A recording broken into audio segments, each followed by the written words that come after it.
కోవాలనుకుంటున్నాను. ప్రతి తల్లిదండ్రుల్లాగే మా పాప జీవితంలో ఉన్నత స్థాయికి ఎదగాలని కోరుకుంటున్నాను.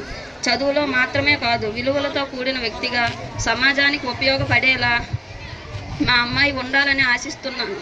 మా అమ్మాయి ధైర్యంగా ఆత్మవిశ్వాసంతో తమ అభిప్రాయాలను వ్యక్తపరచాలి. మంచిని చెడును విచక్షణతో గ్రహించి సరైన నిర్ణయాలు తీసుకునే సామర్థ్యాన్ని పెంపొందించుకోవాలి. కష్టాలను ఎదుర్కొనే మానసిక స్థైర్యం, ఇతరులను సహాయం చేసే గుణం అలవర్చుకోవాలి. మా అమ్మాయి భవిష్యత్తులో కేవలం డబ్బు సంపాదించడమే కాకుండా వారు చేసే పనిలో సంతృప్తి చెందాలి, సమాజానికి సేవ చేయాలి. మా అమ్మాయి ఒక డాక్టర్, ఇంజనీర్, టీచర్, లాయరు, ప్రజలకు సేవ చేయాలని కోరుకుంటున్నాను.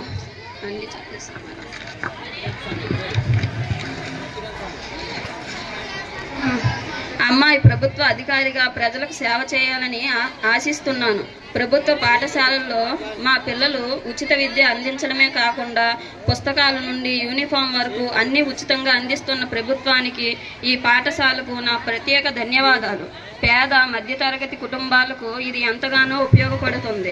తల్లికి వందనం పథకం ద్వారా ఆర్థిక సహాయం అందిస్తున్న ప్రభుత్వానికి ప్రత్యేక కృతజ్ఞతలు. తల్లికి వందనం కార్యక్రమం ద్వారా ప్రభుత్వం తల్లులను ప్రత్యేకంగా గౌరవించడం చాలా సంతోషంగా ఉంది. పాఠశాల నా పిల్లలకు కేవలం పుస్తక జ్ఞానాన్ని